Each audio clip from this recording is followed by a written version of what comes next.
Cheers, vinyl community. What's going on? It's LJ, and it is searingly cold outside.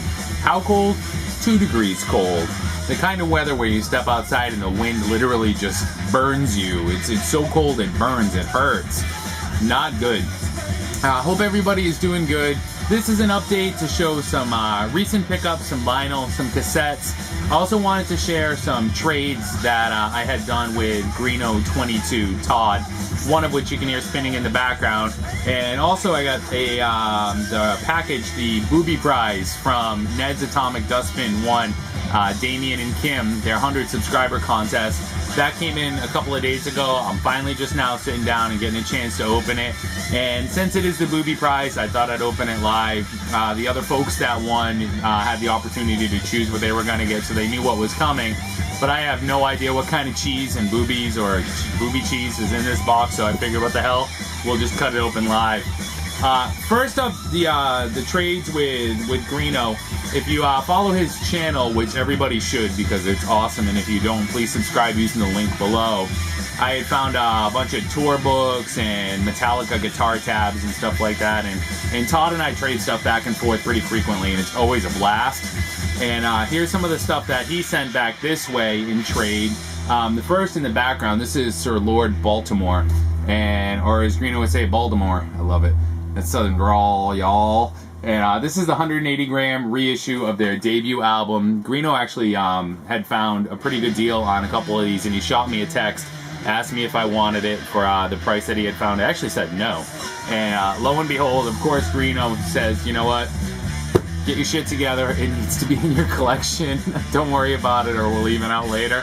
So he sent it anyways, and I'm really glad he did. He said this is the album that kind of got him digging more obscure 70s hard rock, which we both just love to death. And man, this album shreds. It's been kicking my ass all day long.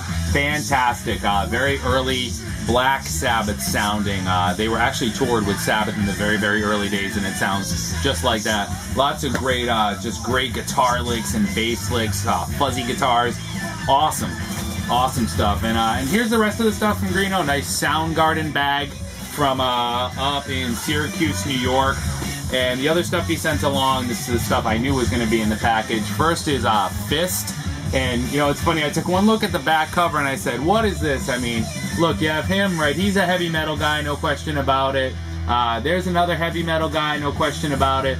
And then you look here and you say, huh? Huh? Why has a flock of seagulls met Saxon and decided to make a record? And then I read his note and it said the same thing. You got to see the back of this cover. This is from 1980. I have not had a chance to drop this on the turntable yet, but I really can't wait. It looks like it's going to be pretty cool, but you got to laugh at that band lineup on the back. Also found a copy of Wasps Inside the Electric Circus. This is one of the last couple of Wasp records I was missing. I just found Headless Children on vinyl, so it's awesome to have this on vinyl. Got a great deal on that. Asked me if I was in. Said hell yeah. Next two are two that I had been pining for forever, and Greeno had extra copies of. And the first is, it's a band called Streets, and this is their first album, aptly titled First, and their second and final album, Crimes in Mind. And Streets, pretty similar to like a Survivor, that arena rock kind of sound. Really, really, really good stuff. Actually kind of a bit better than that. This is really, really cool stuff. And Streets, I mean, you know, if you like that arena rock sound, this is really, really, really good. This is a band fronted by Steve Walsh, and Steve Walsh led Kansas all the way through the 70s. So all those great Kansas songs we all know and love, that was Steve Walsh on those. Then in 1981 or so, Steve disbanded from Kansas and formed Streets. Excellent, excellent AOR. I mean, if you love that early 80s rock, you'll definitely dig Streets. And another one, he's kind of thinning the herd and asked me if I wanted a copy of Berlin. I do have a copy, and this one is an upgrade to mine. So I was, you know, more than happy to include it in the trade. Just awesome. I love that album. And Todd, thanks so much, man. I dug it. All that is great. Sir Lord Baltimore, again, it's just been kicking my ass all day. You nailed it and you knew it. Just awesome. Let's see. We'll save Damien's booby prize for last, and we'll just run through some of the stuff that I turned up over the last week or so. First, real quick, a handful of cassettes. Turned up Dio's Lock Up the Wolves. Very cool. Don Dawkins, Up From the Ashes. Best of BTO, Zeppelin 3, and all these were about a quarter a piece. Allman Brothers, Eat a Peach, Def Leppard, Adrenalize, Let's Get Rocked, Kiss, Creatures of the Night. This one, of course, having the distinction of being a reissued album cover with the actual people that played on the album instead of the other image. Ozzy and Randy Tribute. Here's a cool one. This a duplicate copy of Metallica's Garage Days Revisited. I just couldn't leave it sitting there. 2 from Aerosmith. So we have Gems and Night in the Ruts. I thought that one had kind of a cool cover. You know, you get used to seeing the ones that have the image up top and then the song titles down below. So that was kind of a different album cover. Here's one I did not have, Aerosmith's Get a Grip on cassette. And I was super stoked to find this. We know I love Skynyrd, and this is Skynyrd's mid-90s release, Endangered Species, which I didn't have on CD or vinyl, so I was stoked to find that. It sounds awesome. I had never heard that Skynyrd album, and I absolutely loved it. Great stuff. It's a quick handful of vinyl updates. I caught some flack from Dave, Someone481, because my last update I said I found country, but I didn't show it. And again, a huge thanks to everyone that just continues to watch and comment on the country vinyl video I made and help give me pointers to different things. Really appreciate it. So I finally turned up a copy of Johnny Cash's Orange Blossom Special. So many people know and love this album, so highly recommended, and enough has already been said about it. An absolute kick-ass album from Johnny's classic period. Just loved it. There we go. So Dave, off my back. Now onto some heavier stuff. I turned over a copy of Hanover, and this is Hungry Eyes. This is just fantastic metal from '84. Really, really cheesy cover, but really, really great stuff.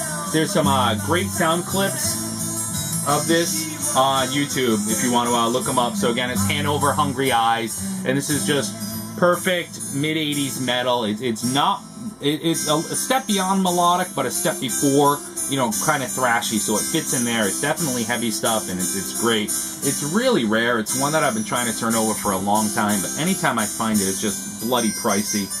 The next two vie for worst album cover in history. First is Satriani's Not of This Earth. I've had Surfing with the Alien for a while. Not of This Earth I never had on vinyl, and not only did it show up, but it was a blue vinyl copy, which I thought was very cool. Definitely not one that I've ever seen out in the wild before, not on blue vinyl anyways. And I usually don't get too giddy over the whole colored vinyl thing, but I mean, if you find it and it's the right price, why not grab it? So really happy to add Not of This Earth to the collection, and it's just Master Satriani at his best. Absolutely great stuff.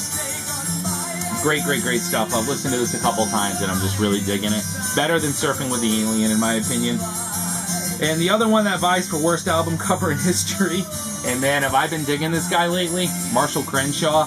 I know it's a sharp contrast to all things rock and metal, but you know, I heard, what track did I hear that kind of, For Her Love. Okay, I heard For Her Love, and I was not familiar with that song, and I was just like, wait a minute, I have some Crenshaw records I've never really given a fair shake. So I grabbed them out, and I started listening to them again, and I had two, and I'm like, oh, none of them have For Her Love, so it kind of immediately set out to find the one that did. Lo and behold, it was this, Field Day, his second album, and man, I've just been digging this. I've spun this 6 or 7 times. Great, great, great album, kind of rockabilly revival to some degree. It's got that old 60s kind of Buddy Holly vibe to it, but with an updated, fresh rock sound. I mean, man, forget the album cover, just a great, great album. And the other album that I did have and had really never paid much attention to is this. It's called Attack of the Killer Bees. And this is a compilation of B-sides from 1983. And it's got folks like Marshall on it, and that's why I pulled it out. So we have Marshall Crenshaw, The Pretenders, The Blasters, The Ramones, John Hyatt, Roxy Music, Peter Gabriel, Morris Day and the Time, Talking Heads, Gang of Four, T-Bone Burnett, and Laurie Anderson. And again, just a total collection of B-sides, a very early mix from '83. Some great stuff. Sounded awesome. And right before we get to Damien's, just 1 second. Because I promised fellow vinyl community member James Harris I would show some VHS tapes, here's a handful of VHS that I turned up over the last couple of weeks while digging. Here's Billy Joel, the video album, Volume 2. Kind of one for the 80s collection. I'm definitely a fan of everything Billy did, pretty well up through the Nylon Curtain, and then he kind of lost me after that. But, you know, I was talking to Greeno about this, and those 70s albums output just get overlooked. They're really phenomenal. And it was a fun watch, kind of background listen to see that, relive that MTV early VH1 stuff. Next is Motley Crue Uncensored. And man, was this just awesome. It's kind of around the period of girls, these guys getting together and just reflecting and going through older stuff. And I'll stick a clip into this. Another one is Twisted Sister Come Out and Play. This is kind of a video storybook which has all their best 80s videos in it, which I thought was very cool. This one I was super excited to find. This is Roger Waters' The Wall, live in Berlin. This is one that I'd definitely love to find on vinyl one day. I believe it was released only overseas in Europe, I believe. I've only seen one other person with it, Beninsky 707 up in Canada. Just recently scored a copy this summer, and I know he loves it, so I cannot wait to find it. I'm not the biggest fan of Floyd without Gilmour. Gilmour's voice just goes right through me. I love it. But man, that was cool. And also U2's Rattle and Hum, which is just, I mean, a phenomenal 80s concert film. We're all familiar with this. We've all seen and heard it a million times. So to turn up a copy is great. And why VHS? Why, man? They're cheap and they sound great. They don't look the best, but I mean, I'm not looking for Blu-ray quality out of them, so it's all good. Now, on to Damien's Booby Box. Now, we all know Damien had his 100 subscribers contest for embarrassing records. I mean, how could you miss it, right? In the video, in the contest, and the reminders, the man was naked at the table, as verified by his wife, who's pregnant, and his wife, Kim, kind of came on, and she had picked the winners, and she announced the winners. So, Kim, thank you for choosing me. I'm honestly flattered to have taken the booby prize from a pregnant woman, and Damien, Kim, just too cool. Thank you so much. You know, the only thing Damien did mention is he kind of slipped something in the box to kind of help break in the new Orderphone 2M red cartridge. So other than that, I have no idea what's in this box, what's waiting, but let's find out together. I grab a knife. I'm back. Here we go. So let's find out what is in this box. I have no clue. All I know is it's really well taped up.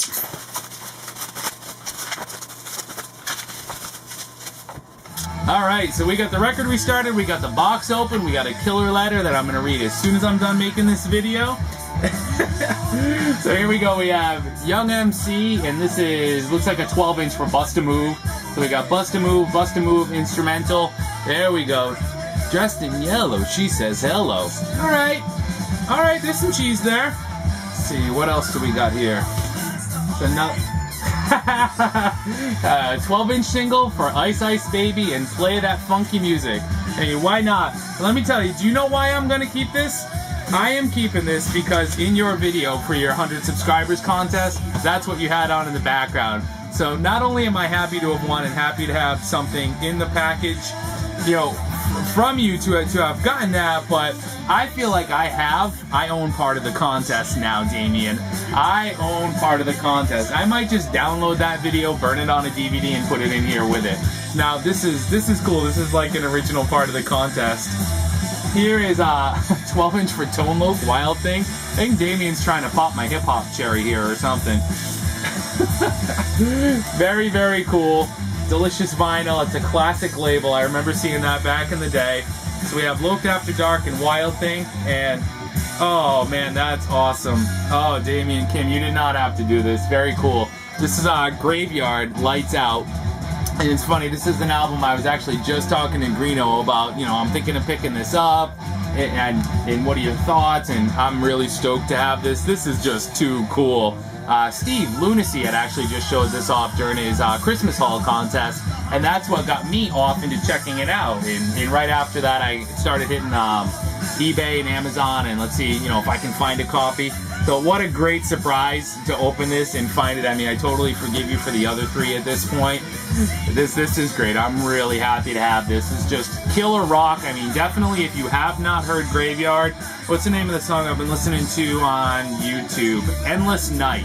Kind of the guy gets into the car and goes driving. Just killer, killer, killer song. I can't wait to listen to this. Damien and Kim, thank you so much. That was a fantastic contest, and it was just a shit ton of fun to participate in. Thank you so much. Everyone in the vinyl community, I hope you enjoyed, hope you're doing well, and I hope you're staying warm. I'm going to do my best to do the same. Now it's time to go upload this and drop Graveyard on the turntable. Thanks everyone, and take care. Ciao.